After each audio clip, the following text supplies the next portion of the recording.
Frédéric, est-ce que vos joueurs, selon vous, ont fait le maximum ce soir pour faire un meilleur résultat? Bien sûr qu'ils ont fait le maximum. Le regret de ce match, c'est le début de match. On a quand même vu les matchs de Paris précédemment, où ils se sont créés quasiment les mêmes occasions, ils n'ont pas marqué. Et je crois que la différence, elle se passe là. Paris, actuellement, comme toutes les grandes équipes à cette période de l'année, arrive à ce qu'ils savent faire de mieux. Et nous, on a été victimes de ça. Le regret du match, il est sur ces 10 premières minutes. Le reproche que je peux faire aux joueurs, c'est d'avoir eu trop d'appréhension peut-être par rapport à ce match-là. Mais Paris provoque de l'appréhension. Voilà, le regret, il est là. Après, non, les joueurs, si on regarde le fil du match, on a été courageux, on s'est créé des situations, on a fait des efforts défensifs. Voilà, après, il y a un écart entre les deux équipes, il y a un écart entre les deux clubs. 4-0, c'est l'écart juste entre les deux équipes? Non, l'écart juste, c'est 20-0. Parce que Paris a un budget 20 fois supérieur à celui de Bastia. Et ouais. Donc après, quand tu perds 4-0, c'est une déception, il y a des enseignements, on est des compétiteurs, on joue aussi en Ligue 1. On est déçu de cet écart-là, mais c'est notre début. Et le fait et la réussite de Paris, la réussite grâce à son talent, à tout ce qu'ils ont, qui fait qu'on prend ses buts rapidement et qui nous empêche d'espérer quoi que ce soit. Et puis c'est pas n'importe quel but, Frédéric, notamment le premier d'Ibra. C'est un joueur hors norme contre lequel on peut finalement rien faire. On peut toujours faire quelque chose. Après, il faut espérer soit qu'il joue pas, soit qu'il soit pas en réussite. Comme ça, il est arrivé sur quelques matchs. Ce soir, il a joué. Il a été en réussite rapidement. Et donc, on a été puni, on a été sanctionné rapidement. Quand c'est pas lui, c'est Cavani, deuxième mi-temps. Ouais, Cavani, c'est pas mal aussi. Ouais. Non, mais c'est très simple. Quand vous dites le nom des deux buteurs parisiens, ben vous situez. Ça résume tout. Voilà, exactement. Voilà. Bon, comment on ressort après un match comme ça? Quand on perd en Ligue 1, on est déçu. Quand on perd 4-0, on est très déçu, quel que soit l'adversaire. Après, moi, quand j'aborde ces matchs-là, on fait des choses spécifiques, mais c'est aussi travailler pour les matchs à venir contre des adversaires dont on espère qu'on sera à la hauteur. On ne change pas tout parce que c'est ce match-là, ni notre philosophie, ni on révolutionne pas tactiquement. Voilà, Vous aviez tenté quelque chose tactiquement? Ouais, mais bon, c'était compliqué. Il fallait bien défendre sur les côtés. Et après, tout ce qu'on a mis en place, je dirais pas que c'est tombé par terre, parce que au niveau de l'espoir de ramener quelque chose, c'est tombé par terre. Après, au niveau du jeu, on a vu de belles choses, on a pu se créer des situations. Voilà, je regrette qu'on n'ait pas pu marquer en première mi-temps, on aurait pu le faire. Merci Frédéric, merci. Avec le capitaine Bastien Yannick Cahuzac. Vous étiez tout près de l'action, on en parlait juste avant en antenne sur le but d'Ibrahimovic. Quand on voit ça, qu'est-ce qu'on se dit? Ça, c'est impressionnant parce qu'il me semble qu'il lève très très haut la jambe, donc c'est vraiment la marque d'un grand joueur, je pense. Il n'y a rien à faire contre un joueur comme ça, contre un geste comme ça? Faute peut-être. Il aurait fallu faire faute. Ouais, peut-être une faute, mais bon, c'est compliqué parce qu'on ne s'attend pas à ce qu'il fasse un geste comme ça. Ouais, alors quand dans un match il y a le geste d'Ibra, mais il y a aussi celui de Cavani en deuxième mi-temps qui est magnifique. En gros, le 4-0, il reflète le niveau entre les deux équipes ce soir? Oui, largement. Je ne sais pas combien il y a d'écart au niveau du budget, on le voit sur le terrain. C'est pas les mêmes joueurs que nous, et ils sont vraiment dessus. Et en plus, ils étaient diminués.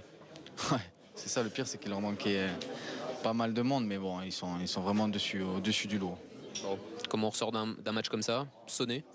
Ouais, c'est toujours compliqué d'en prendre 4. Après, il faut relativiser, c'est Paris, et je pense qu'il y a très peu d'équipes qui vont réussir à prendre des points ici. Donc nous, il faut qu'on se remette la tête à l'endroit et qu'on prépare un autre match samedi, parce qu'on joue Nice et à domicile, il faut qu'on rapporte des points. Remettez votre maillot bleu. Oui, on va le remettre. C'est vrai que là, c'est deux buts notamment extraordinaires qui sont un peu d'une autre planète. Vous pouvez les détailler, peut-être le premier, quand on est dans les buts, qu'est-ce qu'on voit?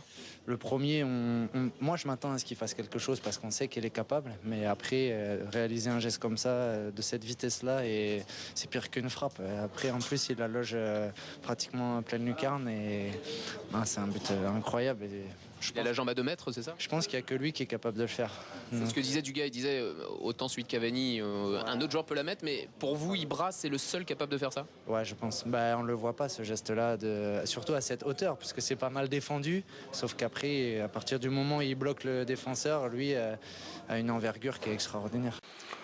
Chacun sa méthode. Soit tu abordes le match sur le match ponctuel et puis tu changes beaucoup de choses parce que peut-être la meilleure des manières pour espérer gratter quelque chose, c'est de défendre très bas et de ne faire que ça. Voilà, ou alors tu essaies par rapport à ce que tu travailles au quotidien ou semaine après semaine d'amener quelques aménagements pour pas tout bouleverser. Moi j'ai préféré la deuxième méthode, c'est peut-être pas la bonne. Maintenant, par rapport aux résultats, on n'est pas c'est pas qu'on n'est pas dans le même championnat, on est dans le même championnat de Paris, mais on n'est pas sur les mêmes objectifs.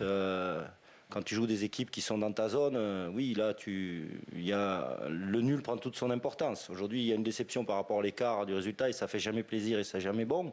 Mais c'est aussi un bon avertissement par rapport à ce qu'on doit faire aussi dans certains domaines du jeu, que ce soit mental ou dans l'agressivité ou même de l'organisation. Mais bon, l'écart est trop important et il faut savoir l'admettre aussi. Alors c'est un regret.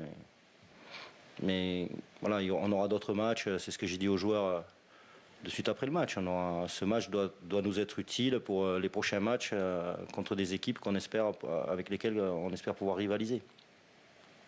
Finalement, cette double rencontre, est-ce qu'elle est aussi importante sur la suite?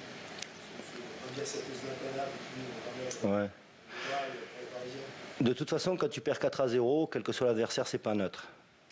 Donc on va pas dire c'est pas grave, c'est Paris. On est des compétiteurs, on joue en Ligue 1 aussi. Et quand tu perds 4-0, c'est pas neutre. Ça veut dire qu'il faut qu'il y ait des enseignements de ce match. Quand on aura joué d'autres types de matchs, on ne jouera pas d'autres adversaires que Paris à part au match retour. Mais il y a des équipes qui s'en rapprochent. Voilà, on doit se servir de cette déception-là, parce que c'en est une. Des enseignements qui en découlent pour quand même rappeler certaines choses élémentaires par rapport à ce qu'est la compétition et notre manière d'avancer. On était content de notre dernier match contre Lorient. Voilà, je dirais pas qu'on recule, mais on dirait une bonne piqûre de rappel pour ce qu'est la compétition et la manière dont on doit l'affronter sur 90 minutes. Se voir trop beau par rapport à... Non, je crois qu'il y a eu un écart qui s'est rapidement concrétisé au tableau d'affichage et ça a été notre malheur de ce soir, quoi. Il y a eu des matchs précédents que Paris a joué contre des équipes comme nous, un peu meilleures si on veut. Ces occasions-là, ils les ont pas mises et je pense que voilà, c'est ce qui a fait aussi la différence et cet écart-là. C'est bon, merci.